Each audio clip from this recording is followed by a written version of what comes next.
Varicose veins కి సరైన చికిత్స కోసం సంప్రదించండి ఎవిస్ హాస్పిటల్.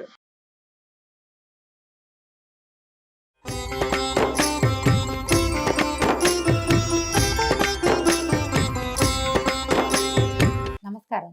విష్ణు పురాణం 26వ భాగంలోకి వచ్చాం. ఉషాపరిణయ గాథని ముందు భాగంలో తెలుసుకున్నామండి. అయితే ఇప్పుడు పౌండ్రక వాసుదేవుడి కథ చెప్పుకుందాం. కాశీపురాధీశుడి పేరు పౌండ్రక వాసుదేవుడు.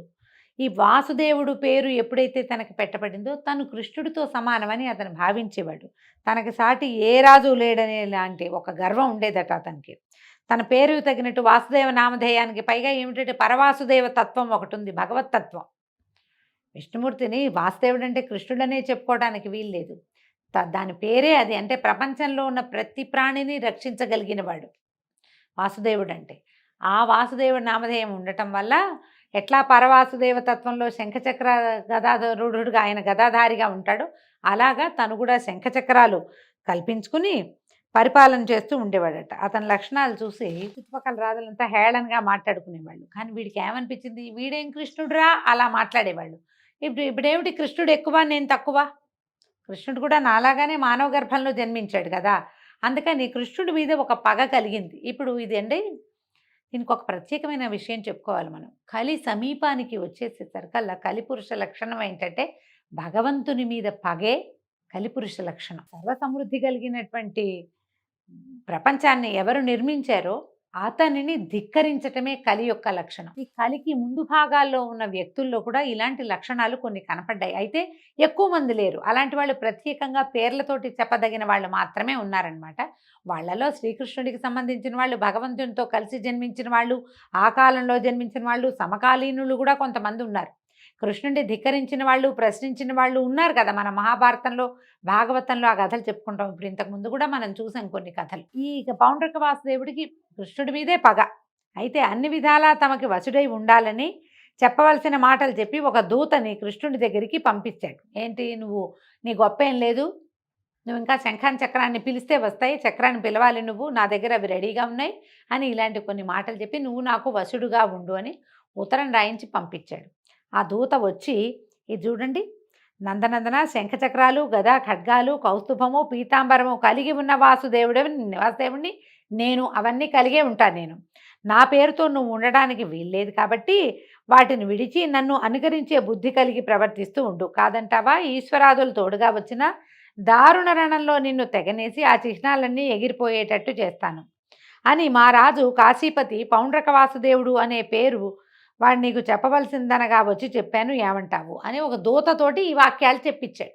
పౌండ్రక వాసుదేవుడు అనే నేను, నాకు ఇవన్నీ ఉన్నాయి, ఇవన్నీ నావి, నువ్వు నన్ను అనుసరిస్తున్నావు, నువ్వు నన్ను అనుకరించద్దు, నన్ను మోకరి చేయొద్దు అన్నట్టుగా చెప్పాడు. చెప్పేసరికల్లా కృష్ణుడు ఏమన్నాడంటే, అలాగే ఏదో దారుణ రణం చేస్తామంటున్నారు కదా, అదేమిటో చేసి చూసి ప్రాణాలు విడవాల్సి వచ్చాయననుకో, ఒకవేళ నేను దొరికిపోయాను అనుకో, నేను ఓడిపోయాను అనుకో, అప్పుడే ఈ చిహ్నాలు విడిచేస్తా, అప్పుడే నేను ఈ పసుపచ్చటి బట్ట కట్టుకోవటం మానేస్తాను, ఈ మకర కుండలాదులు అవి ధరించడం మానేస్తా, ఈ శంఖం చక్రం కూడా అప్పుడే విడిచిపెడతాను, కౌస్తుభమణిని కూడా నేను ధరించను, అప్పుడే మానేస్తా. యుద్ధం అన్నారు కదా, ఏదో దారుణ రణం, దానికి రండి, ఆ సంగతి చూస్తానన్నాడు. అనేసరికల్లా వెతకపోయిన తీగ కాళ్ళకి తగిలినట్టుగా మీ రాజు సమాచారం నేనే చూడాలనుకుంటాను, ఏదో కారణం ఉండాలి, పోట్లాడికి ఒట్టి పుణ్యానికి ఎట్లా యుద్ధం చేస్తాము, కారణం ఉండాలి. తను ఎటాగో ముందుకొచ్చాడు, ఉత్తరం కూడా పంపించి దూతను పంపాడు కాబట్టి తప్పకుండా ఎదిరించాల్సిందే, పోయి చెప్పు, ఎల్లుండి వచ్చి ఏం చెయ్యాలో నేను ఈ సంగతి అది చేస్తానన్నాడు. కృష్ణుడి మాటలు విని ఆ దూత వెళ్ళి తన రాజుకి కృష్ణుడు ఏం చెప్పాడో, శ్రీకృష్ణుడు ఇట్లా ఇట్లా చెప్పాడని చెప్పాక కృష్ణుడు, బలభద్రుడు, సాత్యకి ప్రముఖ యాదవ వీరులను ద్వారకకు కాపరులుగా ఉంచి చక్రాది ఆయుధపాణి అయి గరుడ వాహనుడై కాశీనగరానికి వెళ్ళాడట. లోకభీకరమైన పాంచజన్యాన్ని పూరించాడు. ఆ శబ్దం వింటే సగం మంది ప్రాణాలు వదిలిపెడతారట. ఆ ధ్వని విని పౌండ్రుడు తన సైనిక భటులను కృష్ణునిపైకి పంపగా కృష్ణుని మీద వివిధాయుధాలు ప్రయోగం చేశారట. కృష్ణుడు రోషభీషణాకారుడై తన ఆయుధాలను సముచితాస్త్ర ప్రయోగంతో ఎగరగొట్టే ఆయుధాలన్నింటినీ పౌండ్రుని సైనికుల్ని తెగ నరికేశాడట. తన సేన సర్వనాశనమైందని తెలిసి పౌండ్రక వాసుదేవుడు కోపించి రథారూఢుడై రణరంగానికి వచ్చాడు. అచ్చంగా వేషమంతా వాసుదేవుని వేషమే. వానిని చూసి చిరునవ్వు మోముతో కృష్ణుడు ఇట్లా అన్నాడట, దూత చేత నాకు వార్త పంపావు కదా, ఆ పని ఏదో నెరవేర్చడానికే వచ్చాను, నీళ్ళు నీళ్ళు అని చక్ర ఆయుధాన్ని ప్రయోగించాడట. అంతే, ఎండుపుల్ల అగ్గిమంటకి ఆహుతైనట్టుగా పౌండ్రక వాసుదేవుడు కృష్ణుడి చక్రానికి బలైపోయాడు. పైనున్న దేవతలు పరమానందంతో కృష్ణుని స్తుతి చేశారు. తర్వాత కృష్ణుడు ద్వారకకు రాగా పౌండ్రకుని కుమారుడు కృష్ణునిపై పగబట్టి అది తీర్చుకోవాలని శివుని గురించి 12 ఏళ్ళు తపస్సు చేశాడట ఘోరంగా. శివుని వల్ల ఒక శక్తిని వరంగా పొంది దాన్ని ద్వారకకి వచ్చి ప్రయోగించాడు. కృష్ణుడు అది తెలిసి చక్రాన్ని విడువగా అది పౌండ్రకుని కొడుకుని వాడు ప్రయోగించిన శక్తిని ముక్కలు చెక్కలు చేసేసిందట. ఇలాగా కృష్ణుడు చేసినటువంటి పనులు అతిమానుషములు. అలాగే బలభద్రుడు చేసిన పనులు కూడా వర్ణనాతీతాలైన కార్యక్రమాలు చేశాడు. దుష్ట శిక్షణ, శిష్ట రక్షణ, ధర్మ సంస్థాపన లక్ష్యంగా ఇలపై అవతరించి ఆ విష్ణువు చేసిందంతా ధార్మికమే. ఆత్మబంధువైనా సరే అధర్మ మార్గాన ప్రవర్తించాడంటే వానిని సమూలంగా నాశనం చేసిన ధర్మమూర్తి శ్రీకృష్ణుడు. దేవాదులకు కూడా అచ్చరుని ఆనందాన్ని కలిగించే పనులెన్నో చేశాడు. దుష్ట శిక్షణ చేసి భూభారం తీర్చడమే లక్ష్యంగా నారాయణుడు ద్వాపర యుగాంతంలో కృష్ణునిగా యదువంశంలో జన్మించాడు. పాండవులకు కౌరవులకు ఆస్తి పంపకం నెపంతో కలహం కలిగించి ఉభయ పక్షాలని యుద్ధానికి సిద్ధం చేశాడు. ఇరు వర్గాలకి తోడుగా ఇలపై గల రాజులు ఎందరో వచ్చారు. మొత్తమంతా 18 అక్షౌహిణుల బలగం. తన పర అనే భేదం లేనివాడే అర్జునునికి రథసారథి అయి 18 దినాలు పోరు ఘోరంగా జరిగేటట్టు చేశాడు. సర్వనాశనం కూడా అయ్యింది. అలాగే యాదవులను చూస్తూ పరస్పరం వైరం కలిగించి వాళ్లలో వారు కొట్టుకు చచ్చేటట్టుగా చేశాడు. చివరికి తన అన్న బలరాముడు పరమపదానానికి వెళ్ళిపోయారు. అలా చెప్పగా మైత్రేయుడు మహాత్మా, ఆపదల్లో ఉన్నవారిని ఆదుకునే కృష్ణుడు తన వంశీయులకే కలహాన్ని పుట్టించి చంపటమేమిటి? బలరామ పద్ధతి ఏది? ఆయన ఎలా వెళ్ళాడు? ఎక్కడికైనా పరమపదానికి ఎలా వెళ్ళాడు? అది ఏదో వివరించమని కోరుతూ ఉంటే పరాశరుడు ఇట్లా చెప్పాడట. ఇది మౌసల పర్వం అండి. మహాభారతంలో మౌసల పర్వం. ఈ మౌసల పర్వం గురించి ఒక వీడియో కూడా చేశాం. మన ఛానల్లో ఉంది, చూడండి. అది ప్రత్యేకంగా కనపడుతుంది. కృష్ణ అవతారం సమాప్తి ఎలా జరిగింది అనేది మౌసల పర్వంలోనే కనిపిస్తుంది. అది ఇక్కడ చెప్పబడింది.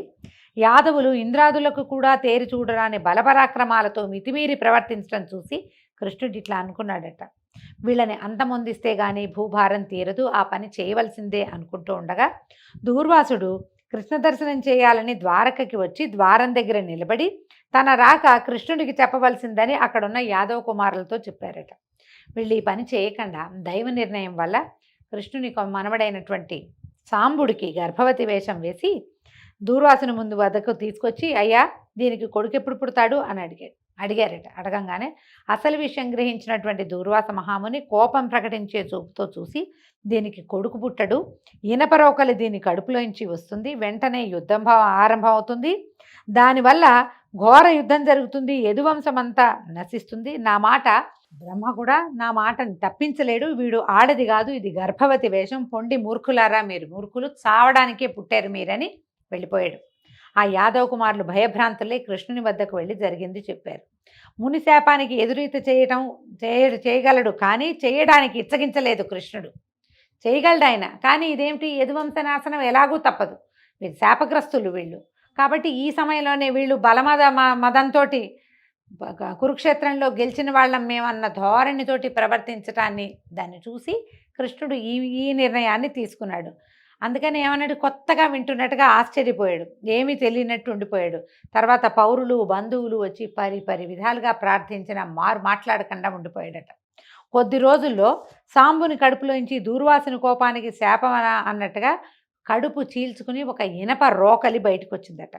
దాన్ని వీళ్ళు ఏం చేశారు, ఉగ్రసేనుడి దగ్గరికి తీసుకెళ్లారట యాదవ కుమారులు. ఆయన మాత్రం ఏం చేశాడు, బాగా ఆలోచించి అందరిలాగా విచారించి కాసేపు అయ్యాక చెప్పాడు, దీన్ని సానబట్టండి, ఆ రజను ఏదైతే పొడుస్తుందో సముద్ర జలాల్లో కలిపేసేయండి, అప్పుడు ప్రమాదం ఉండదన్నారు. అనేసరికల్లా మంత్రులు ఏం చేశారట, దాన్ని బాగా ఇచ్చేసి అరగదీసి ఆ రజనంతా సముద్రంలో కలిపించారు. కలిపితే అది ఒక తీరంలోకి కొట్టుకెళ్ళింది. అక్కడ ఈ రజనంతా తుంగగా దట్టంగా మొలిచి ఉండేదట. అయితే ఈ అరగదీసిన రోకలి ముక్క ఒక చిన్న ములుకు లాంటిది ఉండిపోయింది. దానివల్ల వెళ్ళగాక ఒక పడవలో దాన్ని తీసుకుపోయి సముద్ర మధ్యంలో వదిలిపెట్టించాడు. దాన్ని ఒక చేప మింగేసిందట ఆ ములుకుని. ఒక జాలరి ఆ చేపను పట్టుకుని దాని పొట్ట కోస్తే, చేపని కోసినప్పుడు దాని పొట్టలోంచి ఈ ఇనప దీంతో ములుకు లాంటిది బయటపడింది.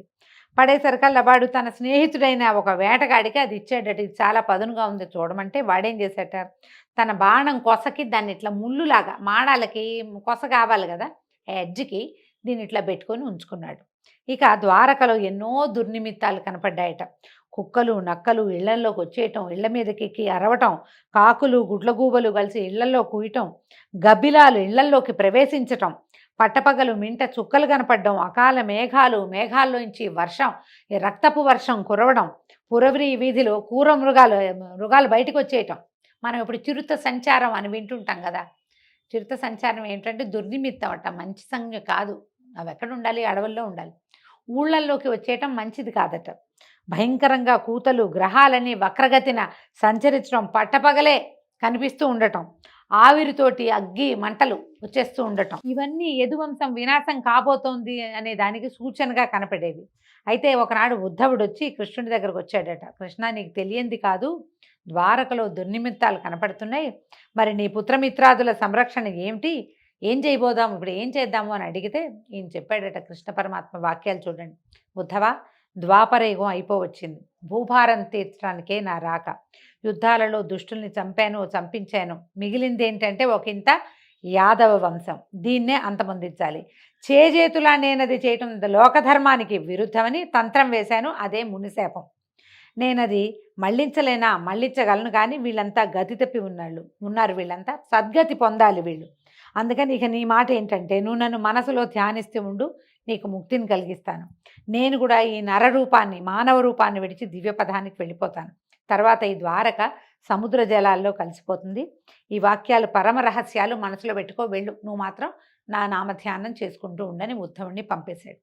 ఉద్ధవుడు ఏం చేశాడట, గంధమాదన పర్వతానికి వెళ్ళి బదరికాశ్రమంలో నరనారాయణులు ఏ స్థానంలో తపస్సు చేశారో అక్కడే తపస్సు చేసుకోవటం మొదలుపెట్టాడట. ఒకనాడు దేవదూత అమరావతి నుంచి కృష్ణుడిని దర్శనానికి వచ్చి ఇంద్రుడి మాటగా ఏకాంతంలో చెప్పాడట. దేవా, నువ్వు మహాత్ముడివి, భూభారాన్ని తీర్చడానికి మానవుడిపై ఇల మీద జన్మించావు. తర్వాత వాళ్ళకి మానవులకి కలహాలు కలిగించి యుద్ధాలు మహోద్ధతంగా చేసావు. ఆడవాళ్ళు తప్ప మగపురుగులు లేకుండా చేసేసావు. ఇక మిగిలిన వాళ్ళు మీ యాదవులు, వీళ్ళను కూడా అంతమొందించి ఇక నువ్వు పరమపదానికి చేరవలసిందిగా కోరుతున్నాను. కాలగమనాన్ని లెక్కించాలి. నువ్వు 100 ఏళ్లకి మించి భూమి మీద ఉండటం భావ్యమా అంటే 100 ఏళ్ళు లేవు కృష్ణుడికి అని చెప్తోందండి పురాణం. కొంచెము మన మహాభారతం లెక్కల ప్రకారం కాస్త అటు ఇటుగా లెక్క పెడితే ఒక 130 సంవత్సరాలు అలా ఉన్నట్టు కనిపిస్తుంది. మరి ఈయన 100 ఏళ్లకి మించి ఉండద్దు అని ఈ విష్ణు పురాణంలో చెప్పబడింది. ఇట్లా ఈ మాటలు వినిపించిన ఆ దూతను చూసి ఇంకా 7 రోజుల్లో యాదవ వంశనాశనం అవుతుంది, అది కాగానే పరమపదానికి చేరిపోతానని ఇంద్రుడికి చెప్పు అని దూతని పంపేశాడు. పంపేసి వాడిపోయి ఇంద్రుడికి తెలియజేశాడట. తర్వాత యాదవులు విష్ణుమాయా ప్రేరితులై ప్రభాస తీర్థంలో స్నానం చేసి మహోత్సవం పేరుతోటి మద్యం తాగి మత్తెక్కి మాటకి మాట మీరి బాహాబాహి కచాకచి ముష్టాముష్టి పోరాడటమే కాకుండా అస్త్రశస్త్ర ప్రయోగం చేసి దానితో చాలక కత్తులతో పోరాడుకుని అది సరిపోక సముద్రం ఒడ్డున ఉన్న తుంగ తీసి దాంతో బాదుకోవటమే కృష్ణ మాయ వల్లే ఇది జరిగిందట. ఒక్కొక్క తుంగ కర్ర దెబ్బ ఎంత దెబ్బ తగులుతండి. ఇంతంత బాణాలకి ఎదుర్కొని యుద్ధం చేయగలిగిన వాళ్ళకి మహాబలవంతులు యాదవులు, వాళ్ళకి ఏం అవ్వకూడదు. కానీ ఆ తుంగ ఎలా ఉందంటే వజ్రాఘాతంలాగా తగిలిందట ఒక్కొక్క దాని దెబ్బ. అందరూ ఒకళ్ళ తర్వాత ఒకళ్ళు మరణించారు. శంఖచక్ర గదా శార్గాలు కృష్ణునికి ప్రదక్షిణంగా తిరిగి వైకుంఠానికి వెళ్ళిపోయాయి. తర్వాత కృష్ణుడు అన్నతోటి రథం ఎక్కాడట. దారుకుడు అల్లనల్లన రథం నడిపించి సముద్ర తీరానికి చేర్చాడు. బలరాముడు ఒకించుకు అలసినట్లు అనిపించి ఓ చెట్టు కిందకి కూర్చున్నాడట. చెట్టు కింద కూర్చుని అలా అలసటగా ఉందని కళ్ళు మూసుకున్నాడు. అంతే, అంతలో ఆయన ముఖం నుంచి శేషుడు నిజస్వరూపంతో అవతరించి సముద్ర జలాల్లోకి ప్రవేశించాడు. సముద్రుడు సముచిత రీతిని ఉపచారం చేశాడు. వాసుకి మొదలైన నాగపతులు వచ్చి స్వాగతం పలికారు. శేషుడు వారందరినీ ఆదరంతో చూసి వారితో కలిసి అమరలోకానికి వెళ్ళిపోయాడు. అప్పుడు కృష్ణుడు దారుకుణ్ణి చూసి, దారుక, నువ్వు ఇక ద్వారకకి వెళ్ళు, నేను మరి నగర ప్రవేశం చెయ్యను, పైలోకానికి నేను వెళ్ళిపోతాను. నువ్వు వెళ్ళి ఉగ్రసేనుడు ఇంకా ఉన్నవాళ్ళు అక్కడ ఎవరుంటే వాళ్ళు వినేలాగా చెప్పమన్నాడు. ఉగ్రసేనుడు వృద్ధుడే, వసుదేవుడు వృద్ధుడండి, వాళ్ళంతా పెద్దవాళ్ళు అయిపోయారు, యువకులంతా చనిపోయారు. ఇప్పుడు ఉగ్రసేనుడు, స్త్రీలు, ఇంకా బాలురు కొంతమంది మిగిలేరు, చిన్నపిల్లలు, వాళ్ళందరూ వినేలాగా యాదవులు కొట్టుకు చావటం, బలభద్రుడి నిష్క్రమణ, నా పరమపద ప్రాప్తి వివరించు, నువ్వు ద్వారకకి వెళ్ళి కనుక ఈ విషయం అంతా చెప్తే అర్జునుడు వచ్చి మా స్త్రీలను తీసుకెళ్తాడు. అతను వెళ్ళగానే ద్వారక సముద్రంలో కలిసిపోతుంది. వజ్రధరునితో కలిసి యాదవులకు పరలోక క్రియలు నిర్వర్తించి అప్పుడు పరలోకానికి వెళ్తాడు. ఇక నీవు నాపై ఎంతో భక్తి కలిగిన వాడివి కాబట్టి నీకు పరమపదాన్ని ప్రసాదిస్తున్నాను అని చెప్పి దారుకుడు, ఈ దారుక పేరు ఈ మన మాయాబజార్ లాంటి సినిమాల్లో కనపడుతుందండి. ఆయన యొక్క రథసారథి. చివరి వార్త, కృష్ణుడు లేడన్న వార్తని కూడా అర్జునుడికి తెలియచేసింది ఈ దారుకుడే. చివరి వార్త కూడా అతనే చెప్పాడు. ఈయన పునః పదే పదే ప్రణామాలు చేసి దండాలు పెట్టి ద్వారకకి వెళ్ళిపోయాడు. ఈయన ఏం చేశాడట, దారుకుడిని పంపించి కృష్ణుడు ఒక చెట్టు కింద యోగాసన పద్ధతిలో కూర్చున్నాడు. అలా కూర్చున్నాడు. ఒక కాలు మడిచి పొడుగ్గా పడుకున్నాడు. ఓ కాలు మడిచి రెండో మోకాలు మీద వేసుకున్నాడట. ఇలా కొన్ని గాథల్లో చెప్పడుతుంది. కాలు మీద కాలు వేసుకుని ఇట్లా పడుకున్నాడు అని, పాదాలు పొడుగ్గా చాపి ఓ పాదాన్ని రెండో పాదం నిలబడి ఉంటే కనుక వ్యత్యస్త పాద అరవిందుడుగా చెప్తారు కృష్ణ పరమాత్మని. ఆయన నిలబడి ఫ్లూటు అవి వాయించాలంటే రెండు కాళ్ళ మీద ఇట్లా నుంచోకుండా పాదం ఇలా వేసి నుంచుంటాడు. వ్యత్యస్త పాద అరవింద అన్న పాటలు కూడా ఉండేవి. అట్లా నిలబడి ఉన్నవాడు అలాగే పడుకున్నాడు, పాదం మీద పాదం వేసుకున్నాడట. వేసుకుంటే ఇంతలో జడుడు అనే మ్లేచ్చుడు అక్కడికి వేటకు వచ్చి కృష్ణుని పద్ధతిని చూసి ఆ పాదం ఉన్న దాన్ని ఆ దూరం నుంచి చూసేసరికల్లా ఎర్రటి పాదము, అవి దూరానికి అతనికి ఒక లేడి పొలకువలాగా అనిపించింది అనమాట. ఈ పాదాల్లో ఉన్న రేఖలు అవి దూరానికి అది చెట్ల మధ్య నుంచి ఒక లేడి తాలూకు కన్నుగా అలా కనపడేసరికి మృగమని భావించి భ్రాంతిపడి మీదగా బాణాన్ని ప్రయోగించాడు. ఈయన పడుకునున్నాడు కదా, నిద్రలో మనకు కూడా కొంత వయసు వచ్చాక వేళ్ళు అవి కదులుతాయండి. ఈయనకి బొటన వేలు కాస్త కదులుతోందట. అది మృగం తాలూకు చెవి. ఆ పాదాల్లో కనపడుతున్నటువంటి రేఖలేమో మృగం తాలూకు కన్ను. మృగం అంటే జంతువు అని కాదండి, లేడిని మృగం అంట. అందుకని మృగనయని అంటారు. అంటే పెద్ద పెద్ద లేడి కళ్ళ వంటి కళ్ళు కలిగిన స్త్రీ అని. ఈ లేడే, దాని పేరే మృగం. కింద రేఖలేమో నేత్రంలాగాను, ఆ బొటన వేలు కదులుతున్నదేమో దాని చెవి యొక్క కదలికగాను భ్రమపడి బాణాన్ని వేసేసాడు. వేసేసరికల్లా ఇంకేముంది, శంఖచక్ర శార్గ గదాధారుడు, శ్రీవత్సలాంఛనుడు, పీతాంబరుడు శ్రీకృష్ణుడు ఆయన కనపడేసరికల్లా భయంతో దుఃఖంతో భగవంతుడిని కొట్టానన్న ఆర్తితో వాడు కదిలిపోయి దుఃఖించాడు. దుఃఖించి ఏం చేశాడు, పాదాల దగ్గర పట్టుకున్నాడట. వంగి నమస్కరిస్తే వాడి భక్తికి ప్రసన్నుడై పరమపద నివాసాన్ని అనుగ్రహించాడట. వెంటనే దివ్యపురుషులు వచ్చి ఆ కిరాతుడిని తీసుకుపోయాడు. ఒకంతసేపటికి గరుత్మంతుడు రాగా శ్రీకృష్ణుడు యోగాసనాన్ని చాలించి గరుడ వాహనుడై సురల అభినందనలకు ఆనందిస్తూ స్వస్థలానికి వెళ్ళిపోయాడు. ఎప్పుడైతే ఈ దెబ్బ తగిలిందో, తగిలిన వెంటనే కృష్ణుడు వెళ్ళలేదు. పరిగెత్తుకొచ్చినటువంటి కిరాతుణ్ణి అనుగ్రహించిన తర్వాతే ఆయన పరమపదానికి వెళ్ళాడని విష్ణు పురాణంలో చెప్పబడుతుంది. దారుకుడు నగరంలోకి ప్రవేశించి వసుదేవునకు, ఉగ్రసేనునికి, పౌరులకి అందరికీ చెప్పాడు. యాదవుల మృతి, బలరాముని గమనము, శ్రీకృష్ణుని స్వస్థానగతి విని వారంతా ఎంతో చింతకి లోనై ఉండగా ఆ సమయంలో కృష్ణుడిని చూడాలనే కోరికతోటి అర్జునుడు వచ్చాడు. దారుకుడు ఈ మొదలు జరిగినవన్నీ చెప్పగా అతను మిగులు దుఃఖించి సేన వసుదేవులతో కలిసి బలభద్ర వాసుదేవుల కళేబరాలు చూసి మనసులో అనుకున్నాడట. సృష్టిస్థితిలయాలకు కర్త అయిన వాసుదేవుడు సముద్ర తీరాన ఏకాకిగా ఎవరూ తోడు లేకుండా ఒక కిరాతుని బాణాలకి గురై ప్రాణం విడిచాడా అకటా అని ఎంతో విచారించాడట. తర్వాత శ్రీ రుక్మిణి సత్యభామాదులు యనమండ్రు కృష్ణునితో సహగమనం చేశారట. అలాగే రేవతి అగ్నికి తన తనువు నర్పించి బలభద్రుని అనుగమించింది. దేవకి వసుదేవులు, ఉగ్రసేనాది బంధువులు కూడా అలాగే వెళ్ళిపోయారు. అర్జునుడు వ్రజుడి చేత ఆ యాదవులకు పరలోక క్రియలు చేయించి ద్వారవతికి వచ్చాడు. అందరూ చూస్తూ ఉండగానే ఈ పారిజాతం రివ్వున ఎగరి గాలిలో కలిసిపోయి అమరావతికి వెళ్ళిపోయింది. ద్వాపరం ముగిసింది. కలిప్రవేశ లక్షణాలు కనపడడం మొదలుపెట్టాయి. ఇలా అయిన తర్వాత ఏం చేశాడు, ద్వారకలో ఉన్న వాళ్ళందరినీ తీసుకెళ్ళి ఈయన ఒక రమ్యమైన ప్రదేశాన్ని, శుభ్రంగా ఉన్న ప్రదేశంలో ఉంచాడట. ఆ సమయంలో కృష్ణుని అంతఃపురం తప్ప మిగిలిందంతా సముద్ర జలాల్లో కలిసిపోయింది. అయితే వాసుదేవుడు భక్తవత్సలుడు గనక అక్కడ ప్రత్యక్షంగా స్వరూపంలో ఉంటాడట. ద్వారకలో ఆయన నడిచాడు, తిరిగాడు, అక్కడే పడుకున్నాడు. అక్కడే ఎన్నో రకాలమైన ఎంతోమందికి ఆశ్రయం ఇచ్చాడు, రక్షణ ఇచ్చాడు, ఎంతమందినో కాపాడాడు, కరుణించాడు, కోరిన కోరికలు తీర్చాడు.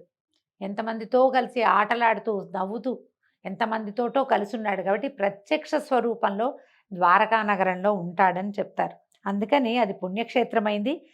విష్ణువు యొక్క విహార స్థలం గనక పాపనాశనము, సకల సుఖ సంస్థానము అయింది. సకల ధనధాన్య సమృద్ధితో కళకళలాడుతూ ఉంటుంది ఆ క్షేత్రం.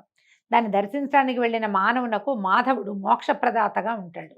ఆ తర్వాత ఏం జరిగిందో చూద్దామండి. అంటే అర్జునుడు కృష్ణుడి యొక్క మిగిలిన భార్యలందరినీ తీసుకెళ్ళాడు. ఆ తీసుకెళ్తున్న సమయంలో ఏం జరిగింది? ఎలా ఈ విష్ణు పురాణం ఇంకా కొంచెం ముందుకెళ్తుందో రేపు ఉదయం తెలుసుకుందామండి. అంతవరకు సెలవు. నమస్కారం.